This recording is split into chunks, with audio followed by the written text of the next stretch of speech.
Jaya Radha Madhava Jaya Kunja Bihari Jaya Radha Madhava Jaya Kunja Bihari Radha Madhava Jaya Kunja Bihari Gopi Jana Vallabha Jaya Girivaradhari Jaya Girivaradhari Gopi Jana Vallabha Jaya Girivaradhari Jaya Girivaradhari Jaya Yashodanandana Jaya Rajajana Ranjana Jaya Yashodanandana Jaya Rajajana Ranjana Jaya Yashodanandana Jaya Rajajana Ranjana Jaya Yashodanandana Jaya Rajajana Ranjana Yamuna Tiravanachari Jaya Kunja Bihari Jaya Kunja Bihari Yamuna Tiravanachari Jaya Kunja Bihari Jaya Kunja Bihari Jaya Radha Madhava Jaya Kunja Bihari Jaya Radha Madhava Jaya Kunja Bihari Hare Kṛṣṇa Kṛṣṇa Kṛṣṇa Hare Hare Hare Rama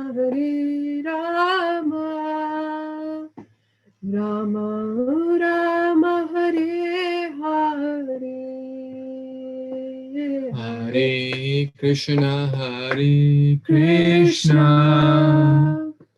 Kṛṣṇa Kṛṣṇa Hare Hare Hare Rama Rama Rama Hare Hare Hare Kṛṣṇa Kṛṣṇa Kṛṣṇa Hare Hare Hare Rama Rama Rama Hare Hare Hare Kṛṣṇa Kṛṣṇa Kṛṣṇa Hare Hare Hare Rama Rama Rama Hare Hare Jaya Radha Madhava Jaya Kunja Jayo Radha Madhava Jayo Kunja Bihari Jayo Radha Madhava Jayo Kunja Bihari Jayo Radha Madhava Jayo Kunja Bihari.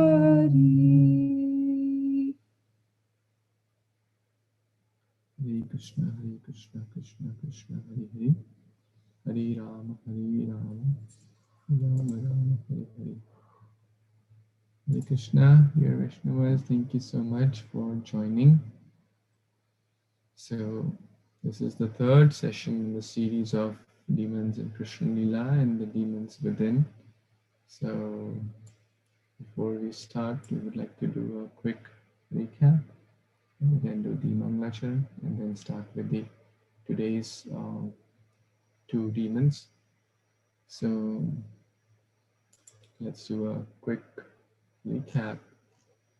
Anyone remembers what was the first demon we discussed and what demon inside our heart he or she represents? Prabhuji, first demon Mataji discussed was Shakatasura, and he represents bad habits. Okay. Yeah, Shaktasura was the second one technically. In the first session, we discussed the first one, which was Putana. So anyone can tell Putana, what does she represent? And besides Hamsulas Prabhu, remembers? What does Putana represent? Okay, Putana represents pseudo guru, and pseudo guru could be externally or internally. Internally, it can be our mind, and externally, any person who is claiming himself to be guru but is not bona fide would be pseudo guru. The next was the Shakatasura, the card demon. And as Sulas Prabhu mentioned, it represents bad habit, a lot of baggage, past habits, which just kind of hampers our progress in spiritual journey. And it kind of inhibits us from taking to the pure message. Yeah.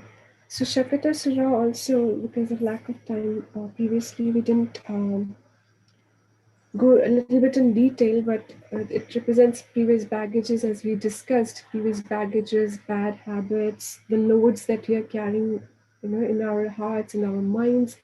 So it can take the form of habits, or it can be some wrong philosophies, wrong ideas, misconceptions, perversion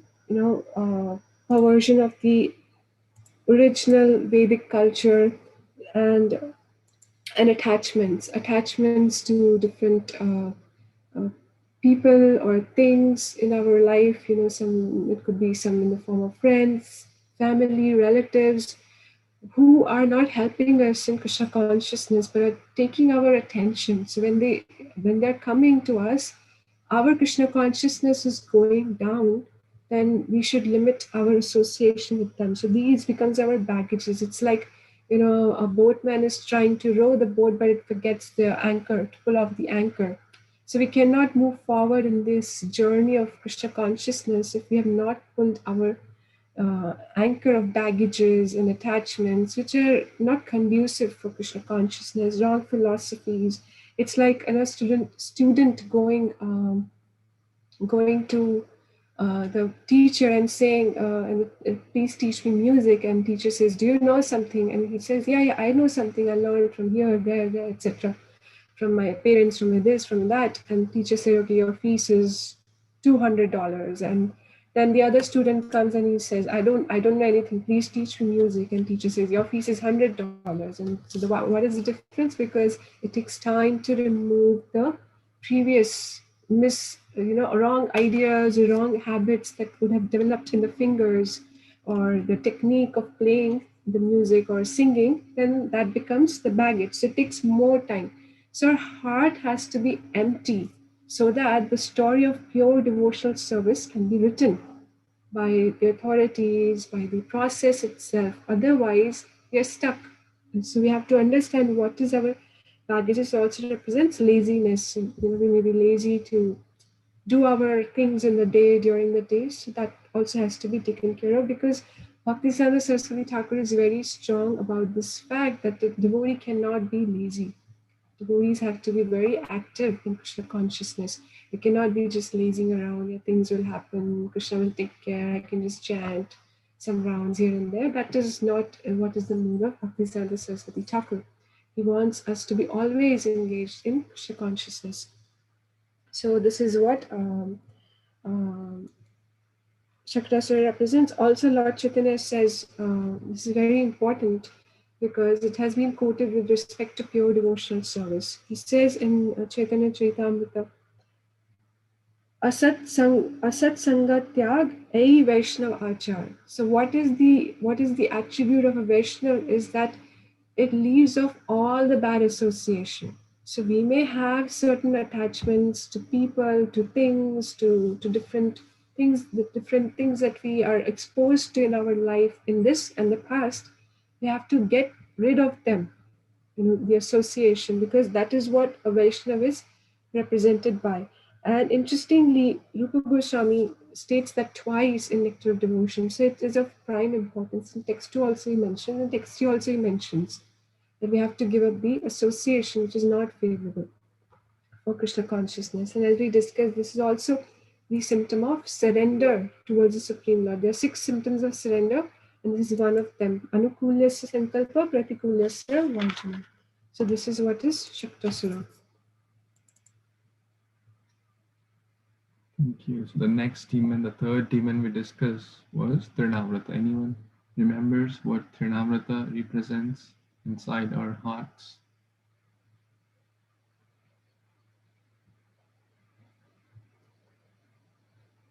So Trinavrata basically represents false learning or so-called learning which leads to argumentation, debate. Hey, I know better, I know more verses, I am more intelligent, etc. And what happens? It goes up and up and up and up. Humility is missing. Vidya dadati vinayam. Knowledge is supposed to make one humble, but this false knowledge or pride due to knowledge can make one go up and up and up. And one will think, oh, I am great scholar, I am great this, I am great that. And one will then just be choked by Krishna, and then the false pride will be crushed. So we should be very careful. Yes, we have to read. Yes, we have to hear. Yes, we should try to memorize verses. But all the goal is not to prove I'm better than anyone else, but to become humble, but to understand the mood of devotion and humility. So that's Trinavrata. So these were the demons we discussed, these 3 last time, or in the last 2 sessions. So today we will discuss the next 2. But before that, let's do the Mangalacharan prayers. Om Jnanatimidandhasya Jnananjana Shalakaya Chakshurunmilitam Yena Tasmai Shri Gurave Namaha. Shri Chaitanya Manobhishtam Sthapitam Yena Bhutale Swayam Rupa Kadamayam Dadati Swapadantikam. Vandeham Shri Guru Shri Yuta Padakamalam Shri Gurun Vaishnavamsya Shri Rupam Sahagrajatam Sagana Raghunathanvitam Tam Sajivam Sadvaitam Savadutam Parijana Sahitam Krishna Chaitanya Devam Shri Radha Krishna Padhan Sagana Lalita Shri Vishakhanvitamsya He Krishna Karuna Sindhu Dinabandhu Jagatpate Gopisha Gopika Kanta Radha Kanta Namostute Tapta Kanchana Gaurangi Radhe Vrindavaneshwari Vrishabhanu Sute Devi Pranamami Hari Priye Vañśākalpatarubhyascha Kripa Sindhubhya eva cha Patitanam Pavanebhyo Vaishnavebhyo Namo Namaha Namo Vishnupadaya Krishna Prishtaya Bhutale Śrīmate Bhaktivedanta Swaminithi Namine Namaste Saraswate Deve Gauravani Pracharine Nirvishesha Shunyavadi Paschatadeshatarine Jai Shri Krishna Chaitanya Prabhu Nityananda Shri Advaita Gadadhar Shivasadi Gaura Bhaktavinda Hare Krishna Krishna Krishna Hare Hare Hare Rama Rama Rama Hare Hare Guruvi Gaurachandraya Radhikaya Tadalaye Krishnaya Krishna Bhaktaya Tadbhaktaya Namo Namaha Mukham Karoti Vachalam Pangum Langate Girim Yatkrapatamaham Vande Shri Guru Dinatarinam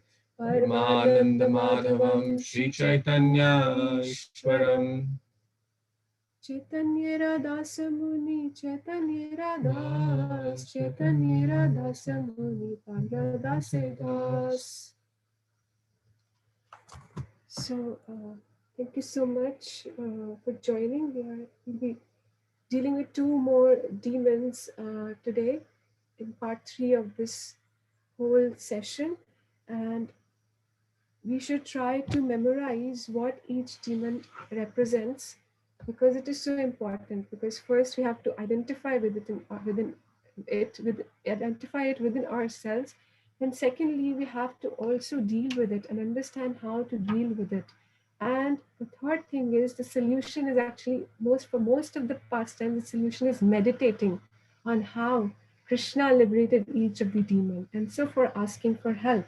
So until unless we know what demon is residing within us, and as we mentioned in the first part of this session, that Adi Gadadhar Prabhu mentioned, that these demons will be encountered by each and every one of us. This is our onward journey towards Krishna, and we will get these obstacles. So therefore it becomes very, very necessary to memorize, identify, deal with it, and meditate on these pastimes to deal with the anarthas which are within us. So first, after we saw Trinavarta was the last demon, the last session, and that time Krishna was 1 year, 1 day old. And so after that pastime, as Krishna was growing, this Damodar Leela happened in Gokul itself. And that time, Nalakuvera and Manigriva were liberated. So Nalagriva and Nalakuvera are the next demoniac personality or demoniac propensity that we would be dealing with today. And the Nalakuvera and Manigriva are not necessarily demons; they are demigods. But they are harboring demoniac propensities within themselves, and that is why we are discussing them in this session. Because ultimate aim is to kick off these demonic propensities.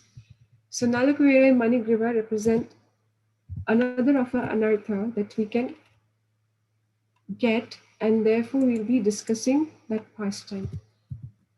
But before that pastime, we'll discuss Vatsasura's liberation, which is the next demon. And it is also the first demon which will be killed in Vrindavan. Till now we were in Gokul. So after this, Nalakuvera and Manigriva were liberated. There was a meeting held by Upananda. Upananda is the eldest brother of Nanda Maharaj. There are 5 sons, and Upananda is the 5 brothers, and Upananda is the oldest. And Nanda Maharaj is the leader of Vrindavan, or the Brajvasis. And it was on the request of Upananda that Nanda was crowned as the leader. So we see the dynamics between the community and the brothers, that it was so harmonious, that there was no enviousness. So this is a whole big topic which we can discuss in great detail, and we will not go because of the limitation of the time. We will not discuss that pastime, but still there's a great lesson embedded in that pastime. When the meeting was held and everyone came together and they were thinking that what should we do, and because there are demons coming, Krishna is just a baby, and so many demons have already come. These two big trees fell. What should we do? What should we do? And Upnanda suggested, okay, let's go to Vrindavan. This is a beautiful place with lots of greenery, lots of beautiful nature. Yamuna's water is there. Govardhan Hill is there. So let's go there. And so everybody started for Vrindavan. And so before that, lots of different pastimes happened after the deliverance of Nalakuvera and Manigriva. Lots of beautiful pastimes happened where Krishna was increasing the love of the Vrajavasis. Krishna was interacting it in such sweet manners with his superiors that it was just increasing their love more and more for the Supreme Lord. Also after that, the fruit vendor pastime happened, and Krishna Balram would play for hours and hours, and Mother Yashoda and Rohini would have to really work hard and use their wits to bring Krishna and Balaram back to home. So there's so many different pastimes, and then finally this meeting happened, and then they decided to go to Vrindavan. So this is the first demon which will be liberated after moving out of Gokul Mahavan. And this demon was liberated in the forest of Bhadravan, which is the eighth principal forest of the 12 forests in Vrindavan. And there's a saying in the scriptures that whoever goes to this Bhadravan will have undeviated, single-pointed attraction towards the Supreme Lord Krishna. So all these forests represent some beautiful benediction. They give beautiful benediction. So when we go, we can meditate on these pastimes and the benediction that it can offer to us. So as Krishna and Balram were growing and they started to walk, and they were made in charge of the calves. They became the calf herd boys, as His Holiness Radhanath Maharaj says, not cow herd boys, but calf herd boys for time being. And they were being given training how to take care of the calves, because this is what the Vaishya community does. This is what Nand Maharaj would do. And so they're training their children. And Prabhupada writes in the purport that there's no need for sending children to schools and colleges, and that knowledge is practically useless in practical life for most of the things. And at the same time, it still leads to unemployment. Still so many people are unemployed. So what's the point of studying so much? Instead, do something which is more practical and valuable to life. And so Krishna and Balram were being trained in this taking care of the cows, and therefore they're called Gopals and Govind, because they take care of the cows. So then this Vatsasura was the pastime itself is really, really small, but the understanding of Vatsasura mentality is very deep. So anyway, when they were grazing the calves one day, Krishna and Balram were playing, and the Vatsasura got mixed with the other calves. He was the calf demon. Vatsa means calf, and Asura means demon. So it got mixed with the other calves, and then Krishna Balram didn't realize, because they were playing that time. And then, who is it Vatsasura? First of all, we can understand that. So Vatsasura was a demon in the previous life, and it's still a demon with calf and the demonic propensities. So this was a demon, and as we know, demigods and demons often get into fights. And so after conquering the demigods once, Pramila, he was called Pramila, he was the son of Asur Muru. And this Pramila, after conquering the demigods, went to the Vasishta Muni's ashram. And he saw the Kamadhenu cow there. The Kamadhenu's cow's name was Nandini. So he desired to have Nandini, the cow, for his own benefit. Now, what is the use of a cow in the life of a demon. When a Brahmana sees a cow, he knows that cows should be loved, cared for. They will give us milk, then we will churn yogurt, then we will make butter, and then we will make ghee and offer in the oblations to the fire. Fire sacrifices they do, they will offer as oblations. But what is the use to a demon? So demons use it for slaughtering, to eat flesh and blood of that particular animal. So that is why Pramil desired to have the Nandini. So he transformed himself into a Brahmana. We know the demons are apt. They're very skillful in transforming their forms into another form because of the mystic siddhis. And so he transformed himself into a Brahmana. Now, if he would have gone in his original form, Vasishtha Muni would have recognized, and there would be great fight over it, and he would not give to a demon because he knows the intention of a demon. So he transformed himself into a Brahmana, because when a Brahmana would go to another Brahmana, and one Brahmana has more cows, and if Brahmana asks, okay, give me please one cow, I will also do some sacrifices, and Brahmana will give. So that was the intention. He transformed himself into a Brahmana, and then approached Vasishtha Muni and begged for a cow. Now, Vasishtha Muni is a self-realized personality. He had a divine vision. He could foresee this person is not a Brahmana. Now, if he tells something, then there'll be a big fight. Now, what should he do? So he stood silent. He didn't say, I will give you the cow, or I will not give you the cow. He just stood silent there. And in the meantime, Nandini, the cow, spoke. Hey, you are a demon, the son of Muru. You have assumed this Brahmana's form to steal Vasishtha Muni's cow, that is me. And therefore, I curse you to become a calf. So the Nandini cursed Pramil to become a calf. And Pramil immediately took the form of a calf. And as we know, then he felt sorry. He wanted to beg forgiveness. So he asked forgiveness from Vasishtha Muni, circumambulate Vasishtha Muni. He offered obeisances. He said, please, relieve me of this curse. Internally, he was thinking, well, will I get the demon's body, my original demon's body? That's what his intention. So he said, save me, Vasishtha Muni, please save me. But Nandini said, okay, because she's the one who cursed Pramil. Said, okay, you, O great demon, at the end of Dwapar Yuga, you will be grazing amongst the cows, and then at time you will be liberated from this body.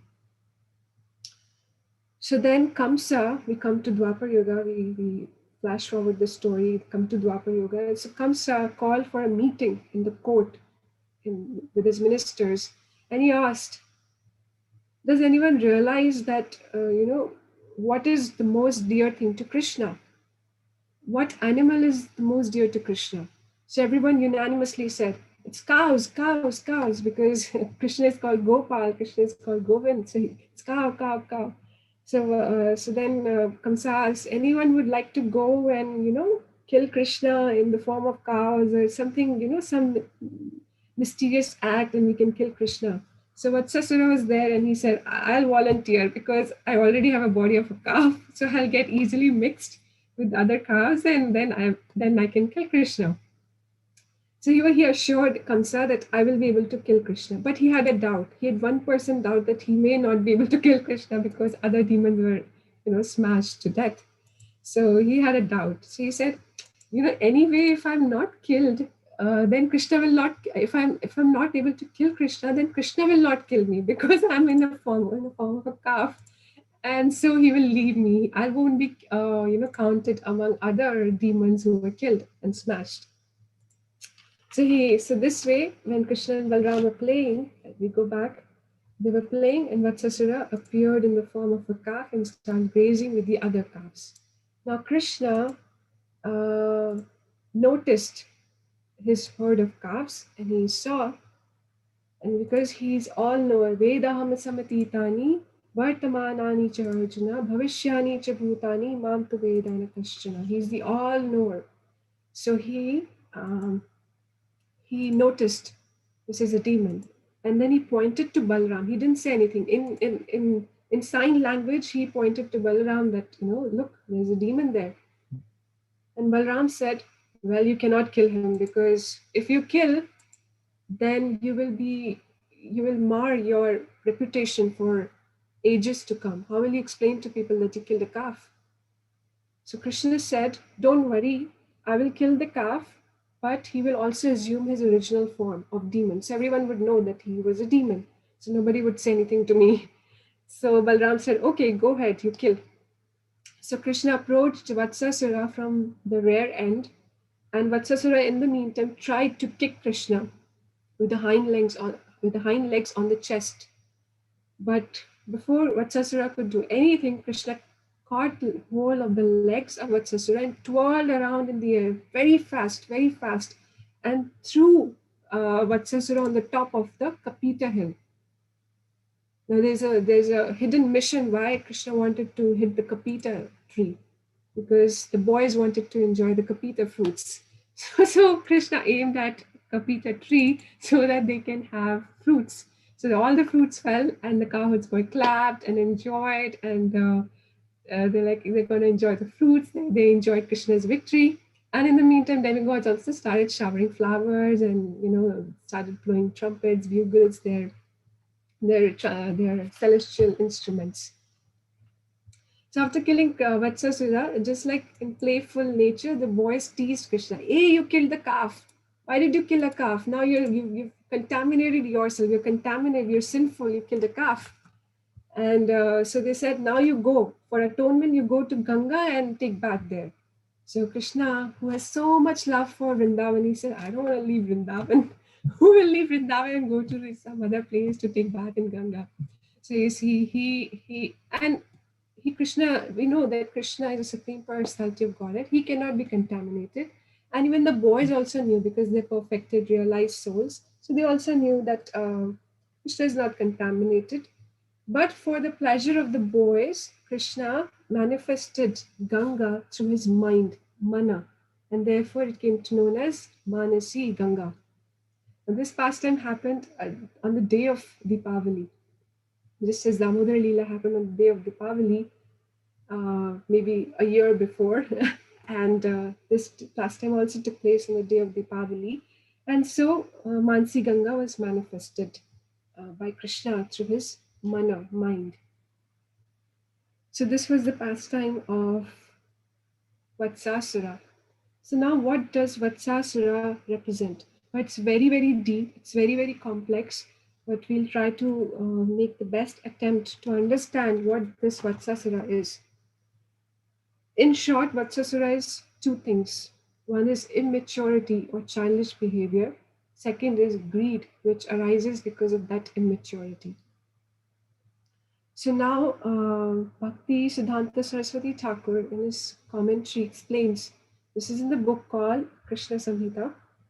So he explains that by nature, now actually this statement was in Hindi. So I've translated it in English, but it may have some faults because of my improper understanding. But I've simplified it. By nature, the living entity is sober. But when they attain this material body, they are tormented by this very material body. And then it is called Baladosh or immaturity. This is the anartha that we're going to talk about. So what does it mean? So as a child, children are very sober. They are very simple. They're very innocent.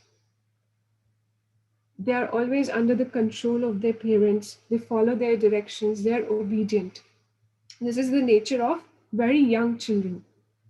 Now, when they grow and they are about to enter into their teens, or they're entering the teenage years, the hormones start secreting within their body, and it agitates their minds and senses.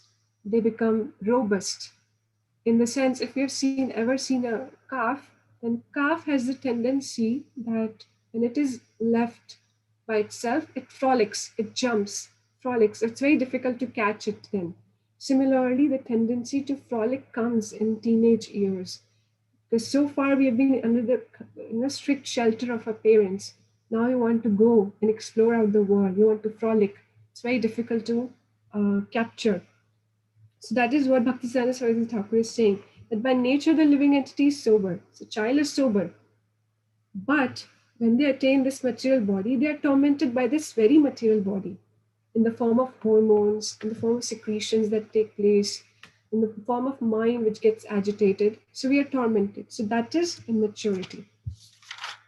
So now, in those teenage years, the individual has lots of energy, lots of enthusiasm, lots of strength in the body also.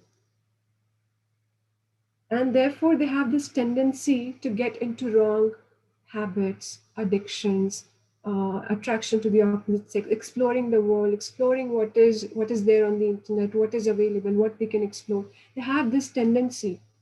Now, if this tendency is not channelized properly, then it's very difficult to control and can become dangerous also. Sometimes youth spoil their lives. When the senses are very uncontrolled, they can spoil their lives. Somebody wants to say smoke cigarette, they get into that habit. They want to drink alcohol. What does the taste of the wine is? So all that inquisitiveness is there. And if it's not channelized, then it can be detrimental to that individual's life. So what do we do now? So Bhaktisiddhanta Saraswati Thakur explains that all we have to do is, I will just read the exact thing. It is a little complicated, but then we'll simplify. The only effective way to protect children from becoming contaminated by sensuality is to engage them in Krishna conscious activities, not just restrict them. Shastra says devotional service is the only protection. The scriptures say that it is not in the power of man to ensure the immunity of boys and girls from the blight of sensuousness, except by means of the service of Krishna. This is declared to be the only effective and natural method. Let the boys be exposed. This is a very beautiful line. Let the boys be exposed to the attraction of the cowherd boys of Raja. By engaging in service, they will gain attraction to Krishna. They will soon learn to pick up his company. They will easily realize that Krishna can alone save them from every form of danger to which they are exposed by the right of juvenile nature. So this is what Bhaktisiddhanta Thakur explains. So we got to simplify it. So it means that we have to train our children from the very beginning in unadulterated, unalloyed devotional service to Krishna. Should not expose them to a lot of other things except for Krishna consciousness, because then they learn to take full shelter of Krishna. So as Prahlad Maharaj says, Kumar Achare Pragyo. That means start from very early age. So if we start from very, very tender age and give them Krishna consciousness, then their senses won't be agitated when they come to that stage. They will always take shelter of Krishna. They will understand, oh, my mind is disturbing me. My senses are disturbing me. So Bhaktisiddhanta Saraswati Thakur is saying that they will take shelter of Krishna. They will ask for help from Krishna because they know that this juvenile nature is troubling me. And so therefore, all we have to do is expose them to the pastimes of the cowherd boys of Braja, and that will keep them in check.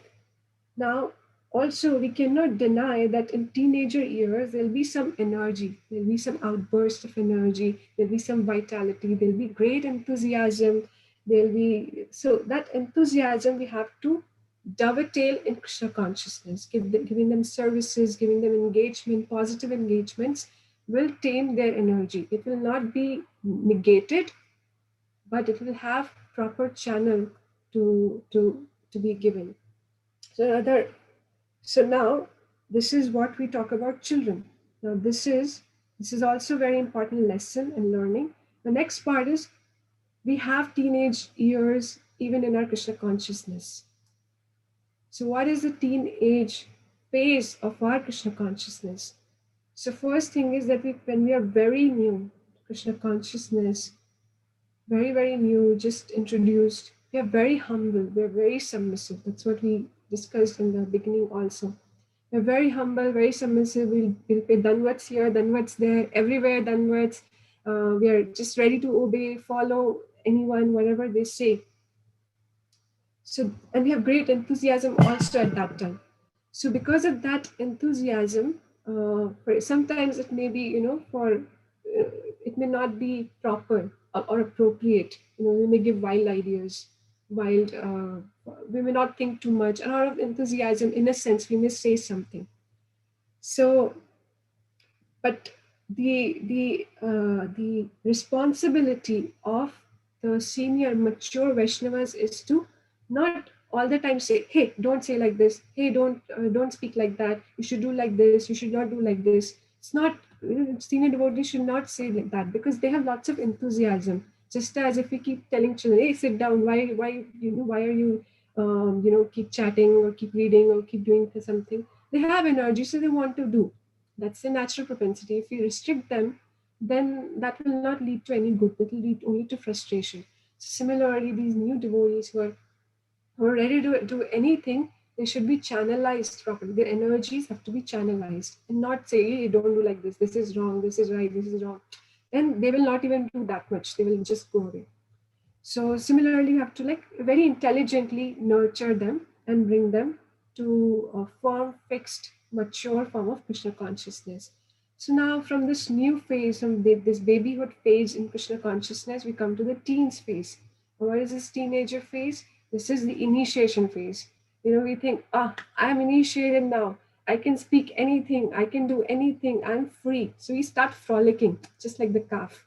The calf mentality comes. We start frolicking, and there's no more submission. I've spent so many years. I can do anything that I want. I know everything. You need not tell me anything. So, and they start to explore other acharyas' books. Srila Prabhupada is so fundamental. Why should I read it? This is for neophytes, new people. I've already graduated. I'm already initiated. Let me just read other acharyas' books. Let me explore different exalted pastimes of the Lord. What happened in the Rasa Leela? What happened here? What happened there? So this mentality comes. Let me go explore the Babaji's as Radha Kund. They will, tell me something interesting. So that tendency comes. This is what is the teenage phase of a Krishna consciousness. So we have to understand that Srila Prabhupada's books are for everyone, and this is just so important. One of the devotees who's in whose guidance I was there, she used to be very, very strict about this, that we have to read Srila Prabhupada's books thoroughly again and again before even approaching any other acharya's books. The books of the other acharyas have to be understood with respect to what Srila Prabhupada has given. And if we read with sincere heart, and if we hear Srila Prabhupada with sincere heart, we will find he has revealed everything that is to be known by us in a very, very easy manner. So we should never ever think that Srila Prabhupada's books are repetitive or they're too neophyte, too fundamental. That is just not the truth. If we read it, there's great depth, great understanding. And if we read with the right association, we will get what is Prabhupada's mood, what is Prabhupada's, why Prabhupada is repeating those words again and again. Why does Prabhupada have to repeat, the body or the soul? Because the acharyas like Rupa, Raghunath, Sanatana Goswamis, they were perfected living beings. They knew, so they could talk about the exalted pastimes of the Lord very easily. They don't have to understand the basics of, who am I? But even though we spend so many years in Krishna consciousness, we are still stuck with the bodily concept of life. We are still stuck with our attachments to this body. It may be in the form of relatives, things, positions, prestige, degrees, whatnot. We're still attached. And therefore, Prabhupada has to repeat again and again, over and again, even for practicing Krishna conscious sadhakas, that you're not this body, you're the spirit soul. The immaturity can also be seen, in the, as it is said, one should be childlike, but not childish. So sometimes we spend so many years in Krishna consciousness and we think, I know everything, and then, I'm full. I'm like Uttamadhikari. I've spent so many years in Krishna consciousness, 20 years, 30 years in Krishna consciousness. I am Uttamadhikari. But, when we come to Krishna consciousness, more or less everyone would be sincere when they're coming. but not everyone is mature.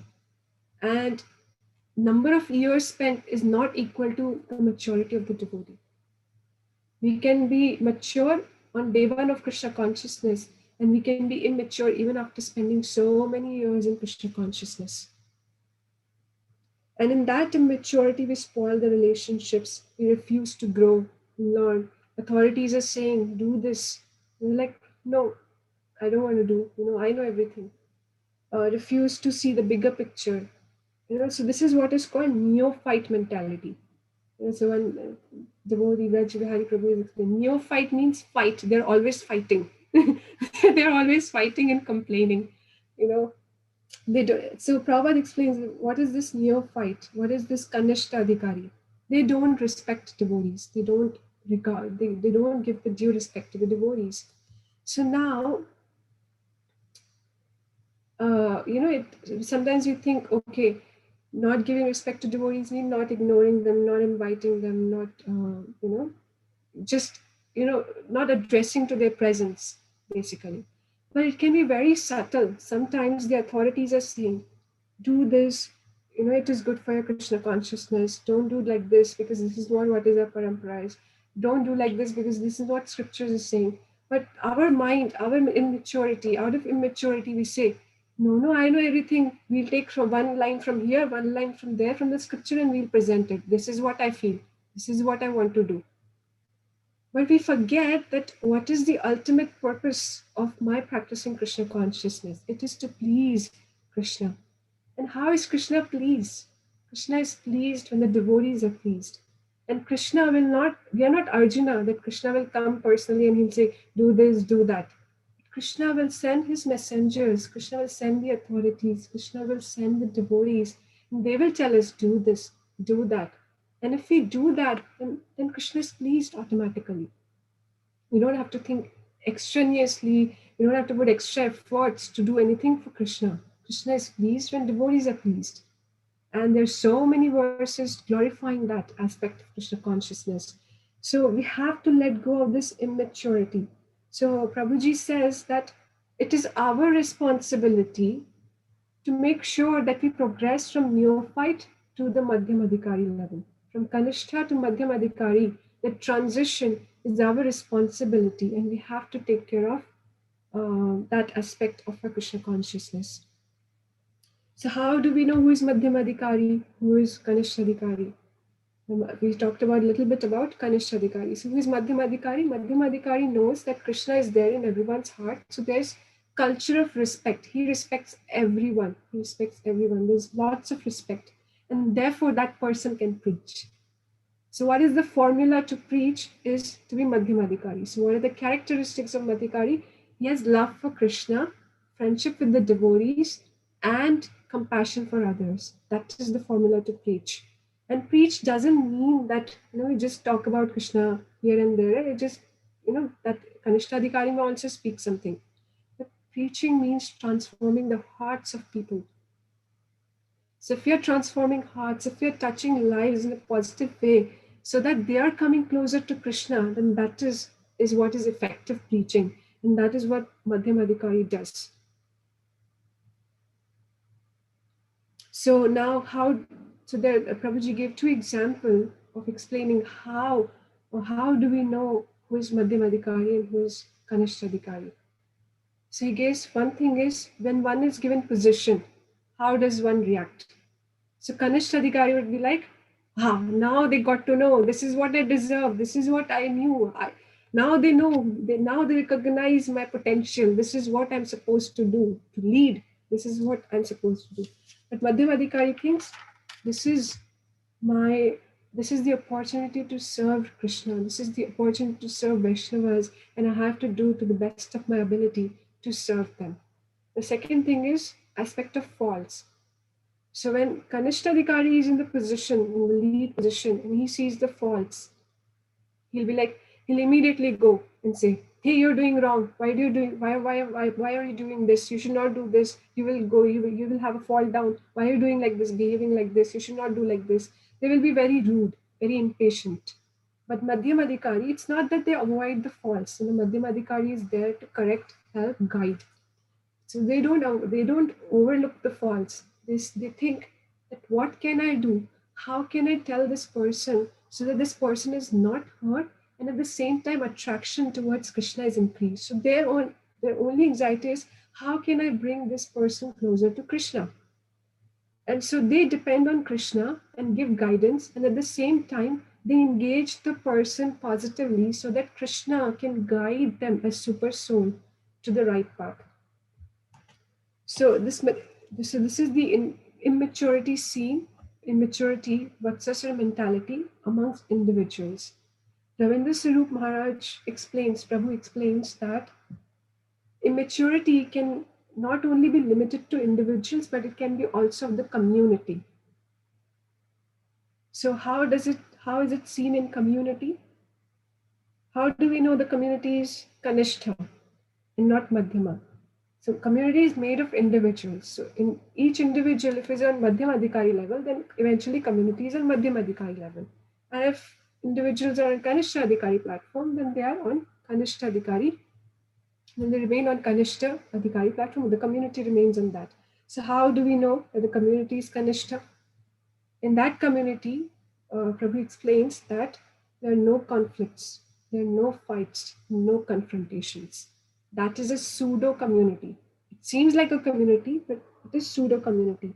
They avoid conflict. It's not that conflicts are not existing, but they avoid conflicts. So instead of residing on a conflict resolution, they reside on the conflict avoidance platform. So what will be the community like? They'll have stereotyped conversations. They're like, Prabhuji, I am a servant of your servant. No, Prabhuji, I'm the servant of your servant. No, Prabhuji, I'm your slave. No, Prabhuji, I'm the servant of the servant of the servant, like that. No, Prabhuji, I am always in Maya. So all those stereotyped conversations, speeches will come out, and there'll be no conflicts. So how can it be dissolved? How can it be dissolved? First of all, we have to respect that there'll be difference of opinions, and giving that safe environment to the community members to express their heart.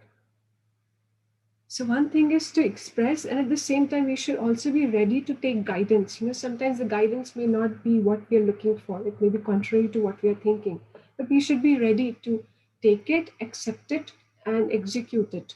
Then the community will grow.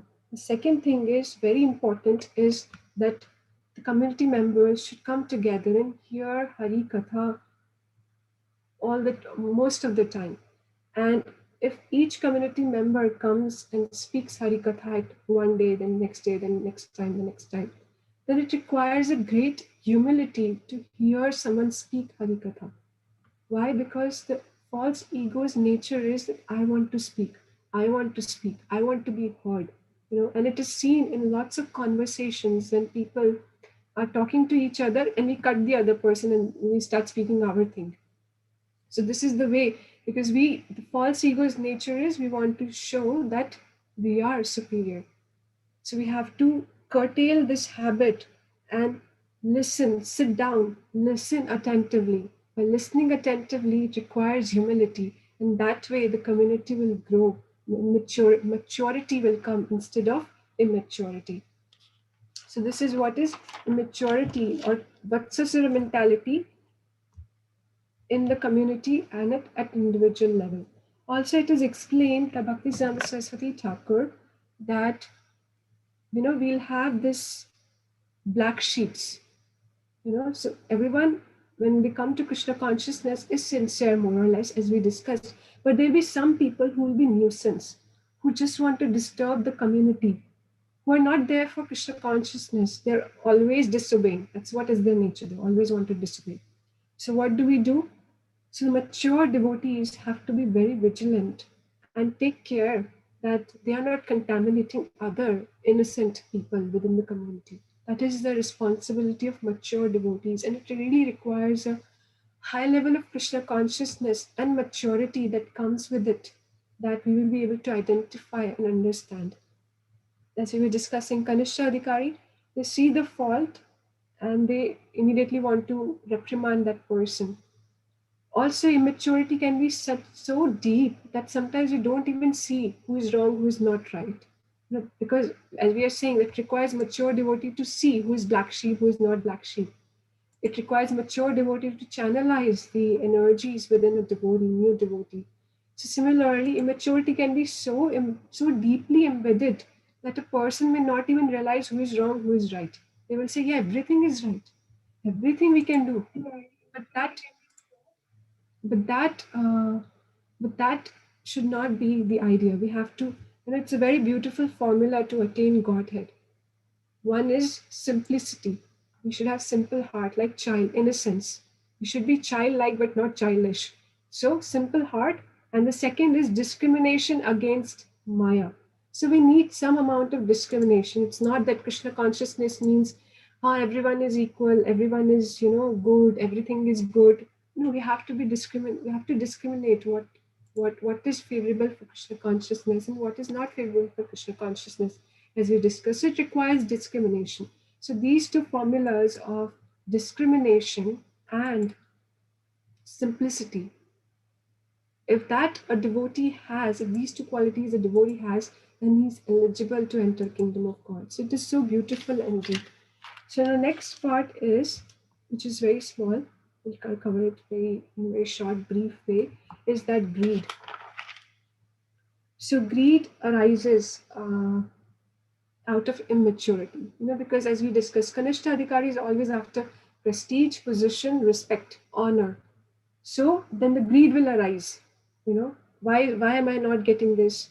If I get this, then I want more, more, more, more. So that is what is Vatsasura representing. And then after that, subsequent sinful activities also happen.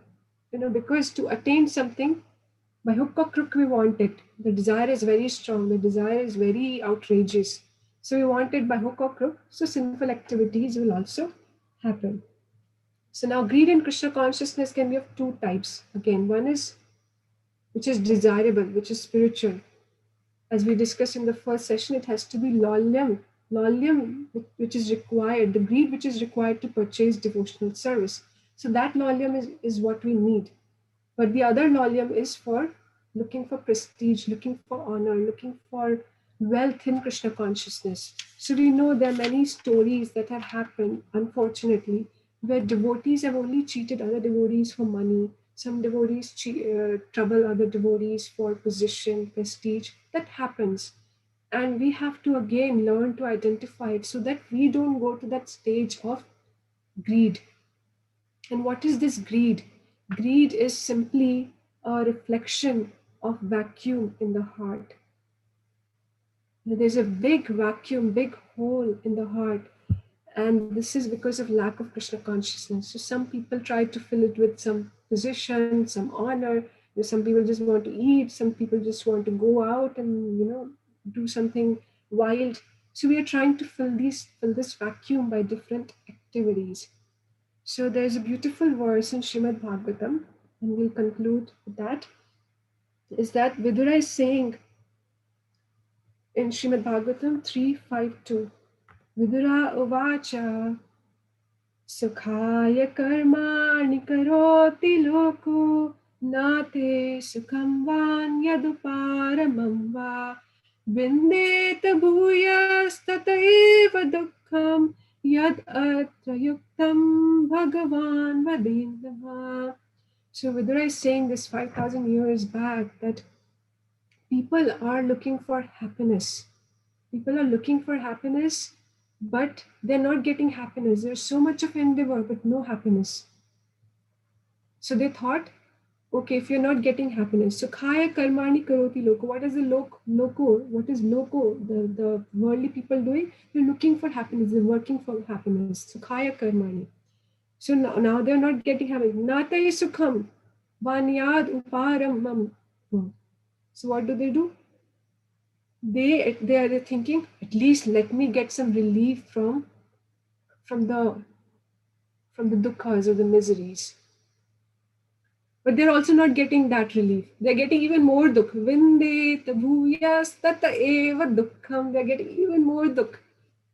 So then Vidura is asking, Yad atra yuktam bhagavan vadena what should be done? Oh, Maitreya Rishi, what should be done? What is the solution to all this?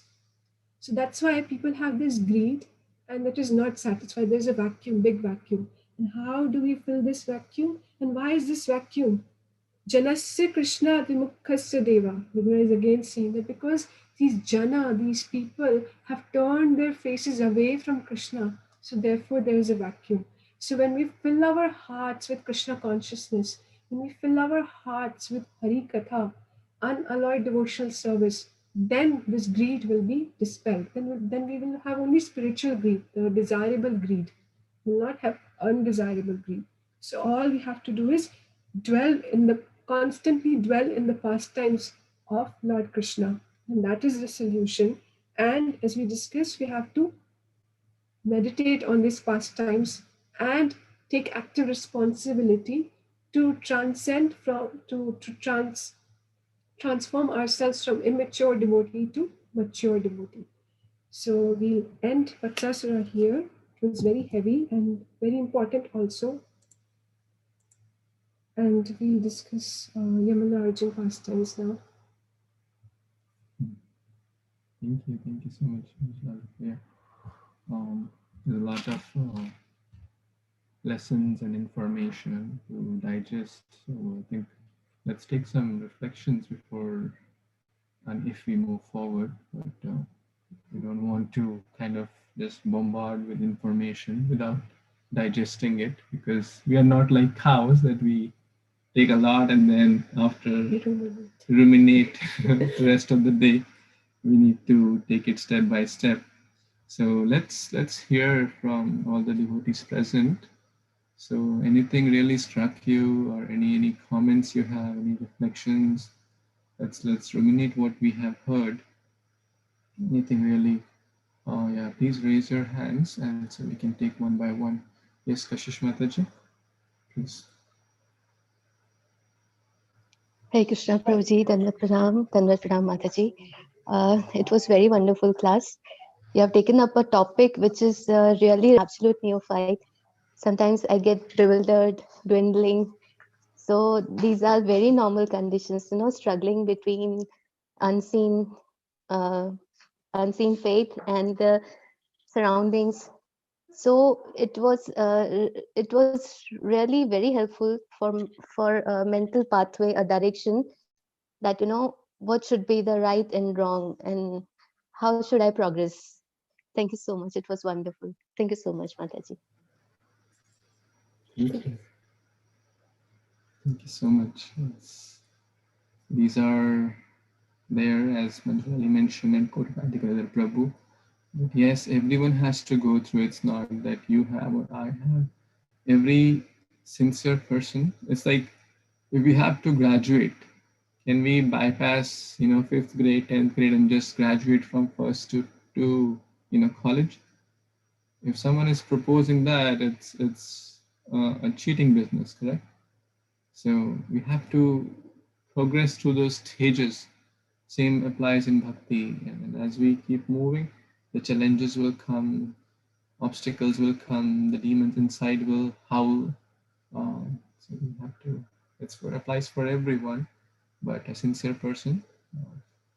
And that's actually the real mood, that yes, that I have these shortcomings and I need to work on those. Thank you. Okay, Vaswati Mataji, you want to please share your thoughts? Pranam Prabhuji and Mataji, very nice class, very helpful. And I have a teenager. So you talked about how should we behave with the teenager, and the directions should tell them to follow. And the example you gave for cowherd boys, like to know their pastimes and the cowherd boys. So it's very nice, Mataji. Thank you very much. I have two questions. So first question is, so Vatsasura, what I learned from this class is Vatsasura intent represents first the animal killing, like that's animal killing propensity, and the second represents the calf mentality, and it comes with in a material world as a teenager that like that direction, it goes to that direction that represents. So am I correct, Mataji? No, no, not fully. I mean, we discussed cow slaughter, but it was when Vatsasura was in the demoniac body, and it is just a lesson which is drawn from that lesson in the sense that the understanding of why he wanted cow was animal or slaughter, basically to slaughter it and use it to eat, drink blood, flesh, etc. Whatever. So that is just an understanding of why he wanted the cow. But Vatsasura, as Acharyas explained to us, is there are two things. To simplify, there are two things. One is immaturity, and second is greed, which arises due to that immaturity. And from greed arises the sinful activities that we will, do eventually to fulfill our greed. So basically, it's greed and immaturity. And also, Acharyas explained that we have to also discriminate. Yes, this is another aspect that Acharyas also inform us to discriminate and not be naive and stay away from people who may be innocent looking, appearing very humble, but having evil intentions. So there are some certain people who come to Krishna consciousness somehow. Actually, this is a very heavy word that I think Gaur Govind Maharaj used in his lecture, the dushta bhaktas.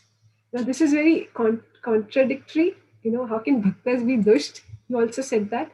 But there are certain people who somehow come to Krishna consciousness and have very evil intentions.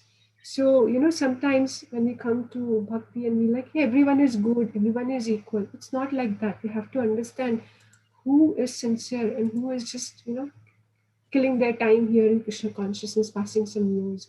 You have to be very, very careful of that. So that discrimination also we need. And that is also, again, we can connect it to maturity. So immaturity we have to dispel in Krishna consciousness. I hope that helps. Yes, Mataji, thank you. Mataji, so those are they called karmi? No. See, Lord Chaitanya has given us definition of devotees, and one of the primary definitions is that whoever chants Hare Krishna has to be respected. So we cannot call them karmis in one sense, but sometimes you bring the baggage is too heavy, probably. Shaktas and mentality is too heavy that they're not able to understand or do anything about it or even reflect. So as devotees, we have to be introspective. One thing that I was hearing was in Nectar of Instruction, there's in text 3, there word comes sato vritte. Sato means devotees, good, pious people. Sato means devotee, and vritte means inclination. Inclination to what? What inclination does a devotee have? It is to please Krishna or to render devotional service or to increase their devotional service. Now, when Sato Vritte, so the devotee was explaining that, we have to find people in the movement also who are very sincere, who have the same inclination as our. So if our inclination is to progress in Krishna consciousness, we have to find that those people who have that same inclination, same mindset, that kind of commitment, enthusiasm to serve Krishna, unalloyed devotional service, selflessness, no ulterior motives. All that we have to really find even amongst devotees and associate with them and increase our propensity to serve Krishna. So there'll be a lot of different people who will come with different backgrounds, different baggages in Krishna consciousness. Once in Mayapur, I think in every 4 years or 5 years, they do Maha Abhishek of the big deities of Panch Tattva. So most of my friends had gone for that, and they said that a lot of devotees were pushing each other at that time. A lot of devotees were pushing to see the Abhishek. Their hall was jam-packed because it happens every 5 years. So it is a grand program. A lot of people come. A lot of devotees were there. They're pushing. And so they told their mentors, our mentors, that Mataji, Prabhuji, they were pushing us like that. So then Prabhuji said, it's simple as that. Krishna is not pleased when the devotees are pushing each other. Krishna is pleased when we give the other devotee the opportunity to see the Abhishek. So they are not really devotees, but they are coming, so they will get some credit, which is also there. Krishna will see that they've come so far, and in that crowd, they are, tolerating each other to some extent. So Krishna will also see that. So, our thing is that we have to just take care of ourselves. Until someone is under our care and we have the right to correct them, we should not really think they're Karmis or not Karmis. Anyone who chants Hare Krishna, we have to give all respect, because this is what Lord Chaitanya orders. So we have to do. We have to also follow that. So don't worry about what they are not. We have to understand that we have to be careful of whose association we are taking. And association just doesn't mean physical proximity. Association means revealing our hearts, revealing our minds. If we go to office, we may work with a lot of people, but if we are revealing our mind and heart to them, then that is association. If we are not, if we are just going, do the work, come back, and revealing our hearts to a mature devotee, and that is association. So association just doesn't mean we sit physical next to each other in devotee community eating prasad. That's association. We took devotee association. That is not association. Association means really exchanging the hearts, taking instructions, following, executing. I hope that helps, Mataji. Okay, Mataji, thank you. I may taking more time, but I have another question to ask. Can I ask? Let's see if anyone else has any comments or questions. If not, then we'll come back. Okay. But your questions are very genuine. Thank you, Mataji. Anyone else wants to share something? Mataji, Hare Krishna. I just opened the blogs of Krishna, and there I was reading that Vatsasura is a childish type of mentality which gives rise to a type of greediness which results in a weak type of mischievousness. So actually reading that multiple times, I did not understand or grab anything unless I listened to whole thing, though there's some interruption. So then I understood something. So that made me humble in that way that there is, in Krishna consciousness, to be humble, we have to keep listening and listening. I feel that is the only way to keep us humble, because a lot of things to learn. Thank you, Mataji. Hare Krishna. Thank you so much for This is the process of hearing. Shravanadija is the process of watering. If we have to water our Bhaktilata beach, Chaitanya Mahaprabhu says we are gardeners. We have to be like gardeners, and like gardener has to water the plants, creepers, etc. Similarly, we have to water our Bhaktilata with Shravan Adija. Taha vistarita hane phale prema phala, iha mali seche nitya Shravan Adija. So then the fruit of Krishna Prem, the creeper will keep growing, and all the way back to Goloka Vrindavan. So Shravan is the most important. Prahlad Maharaj also says in the 9 limbs, the first one is Shravana. Thank you for your realization, Prabhu. Anyone else wants to say something or add any reflections? Vansilas Prabhu had a comment. You wanted to say something? Yes, Prabhuji, very heavy topic, and thank you, Mataji, for doing wonderful justice to this topic. So we hear two sides of it, right? Sometimes we hear that however amount of time we spend in Krishna consciousness, we should have the enthusiasm of a neophyte. And in this sense, neophytes have some bad qualities also, and that we have to come over and go to the Madhyamadhikari stage. So how do we understand and balance these two methods? Yeah, so as we know again from, I'll quote again, Nectar of Instruction, text 3, Utsaha dharyatnascha tat karma pravartanat sangatyaga sato vritte shadbhir bhakti prasiddhati. So again, this is so important. Rupa Goswami is saying that we have to have utsaha to continue on devotional service. So we come to the first session of this seminar. Why am I here for? Pure devotional service. And if I'm here for pure devotional service, then I should have the confidence, nishchay, confidence that this is the path which will take me to Krishna. Just as yesterday only I was giving this example that if I have to go from here to New York and I know the way, I know the route that I have to take, and I follow that route, that means I have confidence that this is the route that will take me. Now, then I will get the enthusiasm automatically to drive because I know the route. If I don't know the route, I was like, where should I go? Where should I not go? Let me not drive. No enthusiasm. That enthusiasm will come. And then I need to be patient also. I need to be patient. That means dharya. I have to keep dharya. So nishchay is confidence or faith. Then or the determination, or utsaha, and then utsaha is enthusiasm, and dharya is patience. So patience, it's not that I will reach New York in 1 hour drive. It will take some time. It will take some hours, couple of hours, and then I will get there. So similarly, in bhakti also, we have to understand what am I here for? Krishna consciousness, pure Krishna consciousness, pure devotional service. And when I come to this path of pure devotional service, then what is required of me? If my goal is fixed, then I will have enthusiasm to go on. And enthusiasm, how do we know the devotee is enthusiastic?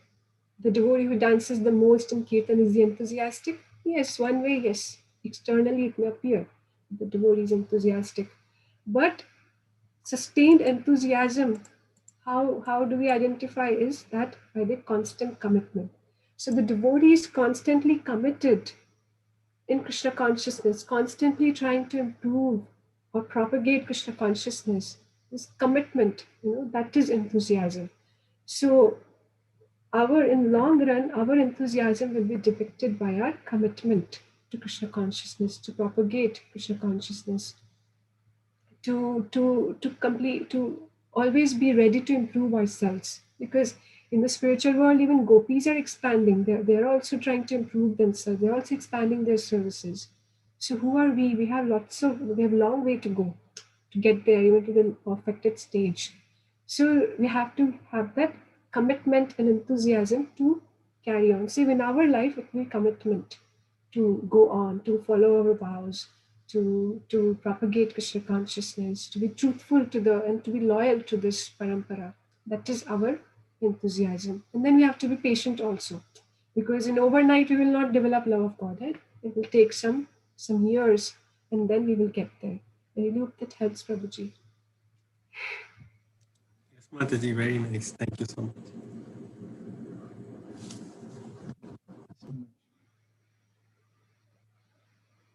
One point, His Grace Adivyar Prabhu was one time mentioning that we should always have this apprentice mentality.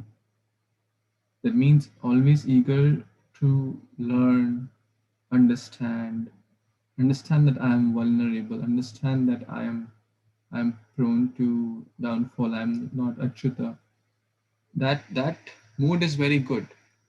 But at the same time, it's not that, okay, we have to try to grow also.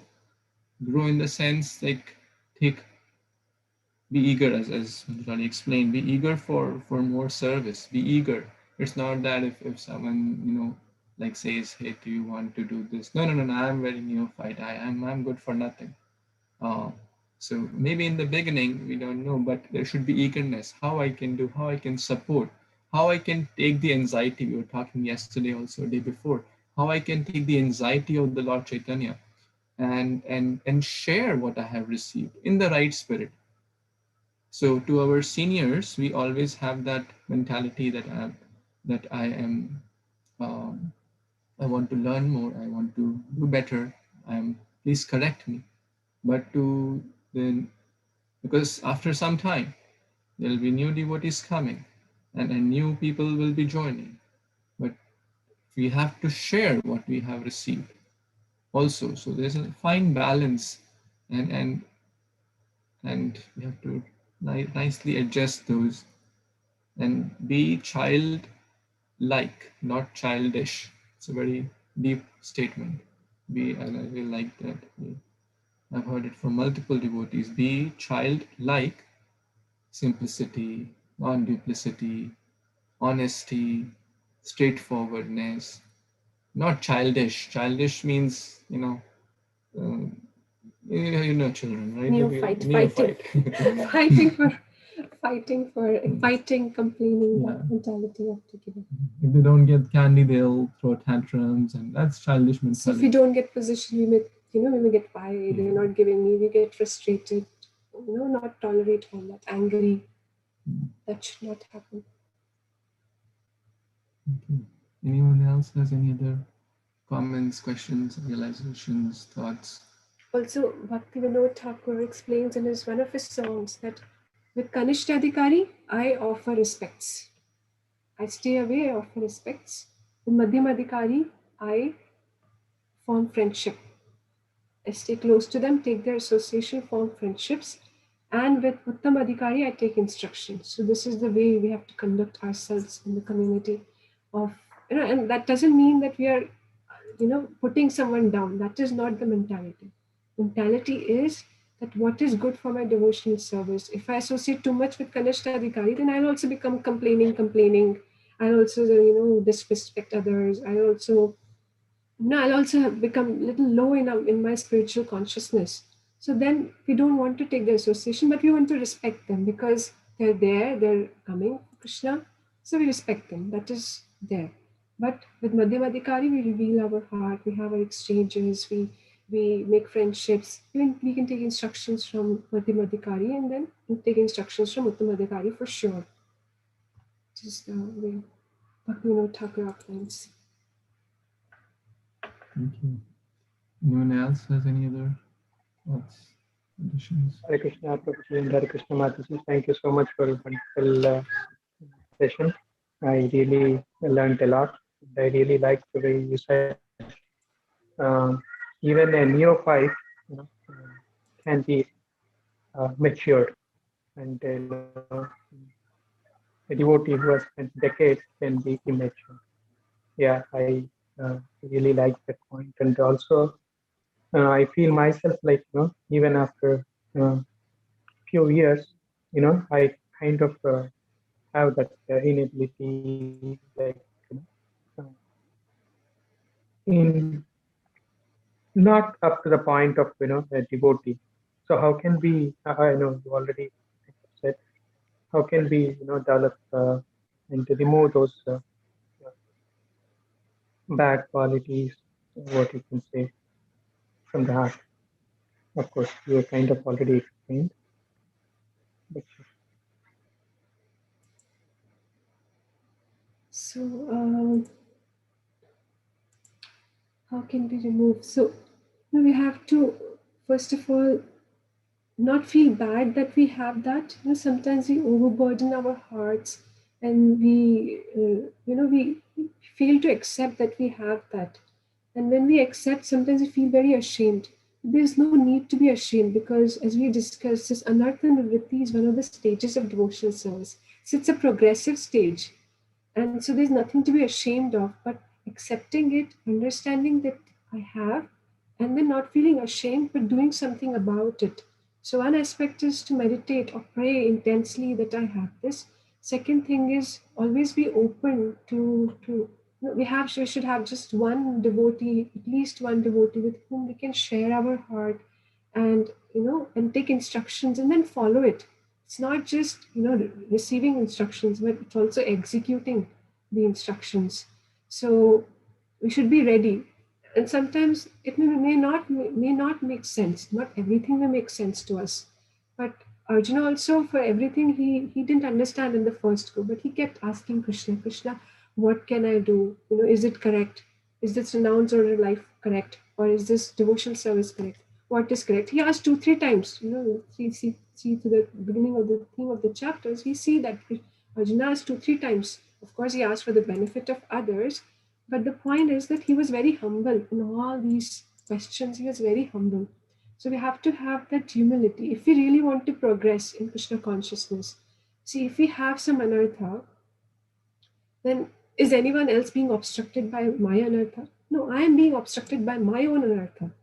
So if my goal is Krishna Prema, then I do everything that is required of me to get that Krishna Prema. And Krishna is very kind to everyone. If we are sincere, then Krishna will provide ample opportunities or guidance to us through different mediums, and then we can progress. So we have to depend on Krishna, and at the same time, if someone is giving us uh, instruction, then we also have to execute it. Then secondly, how Vishika Prabhu says, or everyone says that if some situation is there, then we have to think, what is the lesson in this for me? And if we're always thinking like this, then we're always on the learning curve. So we're always learning, and we are not stopping at some point. And we are learning from the worst situations also. We also read Journey Home. His Holiness Radha Maharaj learned from even the worst situations in life. He was always open. What did I learn? Or maybe I learned this. So we have to be also very vigilant. Okay, if this is happening, or some devotees is saying like this, what is in it for me? And if you're always humble, ready to take instructions, and praying intensely that Krishna, please help me progress, I really want to do, and meditating on this pastime of how Krishna killed the Vatsasura, twirling around through it, praying intensely, then Krishna's mercy, it will be overcome.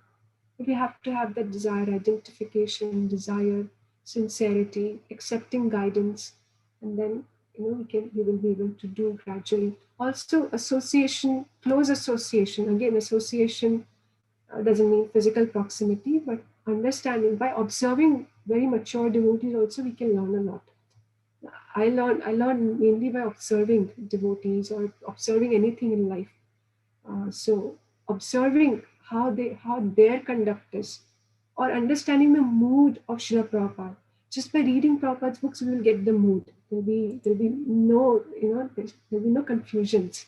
We read very thoroughly and very, very vigilantly, scrutinizingly, as Prabhupada says. My books have to be read very scrutinizingly. Prabhupada's books are law books for 10,000 years, so we can understand the potency of these books. They're good for 10,000 years until this golden age is there. So, getting what Prabhupada wants us, understanding the mood of our spiritual master will help us mature. I hope that helps. You want to add something? Very well. All these points, if we deeply introspect and sincerely try, we will fail. We again try. We will fail, like a child trying to learn bicycle, or any skill for that matter, cooking or anything we learn. We will fail. It's not that the first time we try we will be perfect. If we would have been perfect, then we would have not been in this world. So we all have some or the other. In somewhere, X problem maybe a little more. In some case, Y problem will be a little more, and X will be a little less. But we are all different combinations of anarthas. Kale dosha nidhe rajan. It's but as she wonderfully said, all these points, and being ready to accept that I am vulnerable, trying and not observing. be ashamed also. Not be ashamed. Yeah. And continue to move forward, continue, and then with sincere prayers, with sincere effort, with sincere desire to improve, you'll certainly get there. Nothing happens automatically, right? It's like you want to have prasadam and think like automatically it will appear, and automatically with time, okay, if I just stay in Krishna consciousness, everything will go, all the impurities will go. I mean, yes, maybe after millions of lifetimes, if we just stay, but if we actively stay, how do we stay in Krishna consciousness is also a big thing. One who comes once on Janmashtami and chants Hare Krishna is also a devotee, right? That's for Lord Chaitanya. One who chants once is devotee. So anyone said Hare Krishna is devotee. But anyone who is sincerely trying every day, every moment to be Krishna conscious, that person is also devotee. Will their progress rate be different? Absolutely. Their progress rate will be different because they are taking the subject differently. Their mood to approach Krishna consciousness is different. So as we approach, Krishna will reciprocate accordingly. If we approach with sincerity, humility, eagerness, I live to be corrected, Vishishka Prabhu says, I live to be corrected. So we're all trying that journey, and we're trying. Any last comments or addition? Does that okay? Yes, Excellent. thank you, Mataji. Thank you. Excellent. On the Yeah, I tend to talk a Mataji's- lot, so I have to. So now we will start the Yamunarjuna. Just kidding. I know you may have other things as well. So maybe next time we didn't want to like just cover information, but we wanted to have some meaningful discussions as well. So thank you so much for your wonderful comments, realizations, and patiently listening. All these, she has done a lot of hard work and to share this with all of us. And I am also learning, and as she is hearing it. So I'm also in the same shoes as all of you, and trying to think about my shortcomings and so many. So thank you again for your presence, association, and we are so grateful to all of you. I have one question. This is Arundhati Mataji.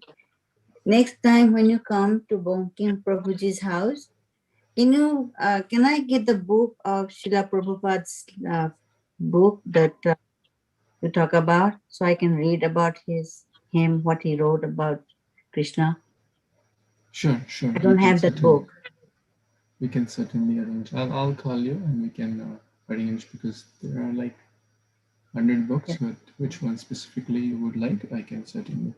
We can Okay, arrange I need it. All right. Then. Sure. You can guide me which one will be the best, Sure, then I sure. can start reading. Thank you so much. Absolutely. Yeah. Hare Krishna. Bhaswati Mataji, I think. If somebody has to leave, they can leave. It will just take the question. Yeah, I think if someone has some stuff to take care, please don't feel obliged. I understand. We understand that you may have things to take care, but Bhaswati Mataji wanted to ask something, so please. Hare Krishna Prabhuji, thank you, Mataji. I may not understand correctly, but can you please tell me, like when you said Kṛṣṇa Adhikari and Madhyamadhikari, so you said how we will know the community who's Kṛṣṇa Adhikari? Like you said, like they will say, I'm your servant of servants, and then he will repeat, no Prabhuji, I'm your servants. So Mataji, this is like is that stereotype, like we have to like obey senses all the time and be humble at the same time, Mataji? So can you please tell me, like I may not understand correctly, like what you wanted to say. I'm sorry, Mataji, I'm very... So we were talking about society. So society sometimes have these stereotype conversations or speeches, So the point is that they're not really feeling it, but they're saying it. So they don't mean it, but they're saying it. Okay, Mataji. Because it is just so much embedded in our external consciousness. And Prabhupada very simplifies in Prabhupada books. You find this description of Kṛṣṇa, Madhyam, Madhyamadhikari. But over a period of time, you will also realize there are more layers to them. And as we were discussing, that Kṛṣṇa means that they just see the deity, they don't respect devotees. Madhyamadhikari is one who respects the devotees and the deities. And Madhyamadhikari thinks everyone is a pure devotee. He's like first class devotee. Kṛṣṇa is third class devotee. But even because we are all individuals and we cannot be like really, stereotyped to one particular definition, we may have certain Kṛṣṇa mentality even after, we may, as I mentioned, sometimes we are with devotees and devotees are saying, do this, do that. But we're like, no, I will do, and in the hearts we're thinking, I'll do whatever I feel like doing. So we are disrespecting devotees in one sense. We're really valuing them. Or if some devotees say something which is against my desires, I may become very angry, or I may answer back or retort, or not talk to them at all. So all those things will come. But respecting devotees means really meaning it and acting on that level because it pleases Krishna. So Madhyamadhikari has love for Krishna. There's some love for Krishna, and therefore he can respect devotees also. I hope that helps. Okay, Mataji. I understood, Mataji. Thank you. Hare Krishna. Thank you so much. Thank you. That okay? So everything. So we will pause here. If that's okay. Prabhuji, you unmuted. You wanted to say something? Yeah, just to say Haribol to you, Prabhuji and Mataji. 3 times Haribol to Subhash Prabhuji and Om Mataji. Haribol, Haribol. Haribol. Haribol. Śrīmad Bhāgavatam Purana ki jai. Śrīla Prabhupada ki jai. Śrīla Prabhupada ki jai. Madhvacharya ki jai. God Premanande. Hare Krishna Kripa Sindhu Dev Thank you so much. Hare Krishna. Hare Krishna. Thank you, Mataji.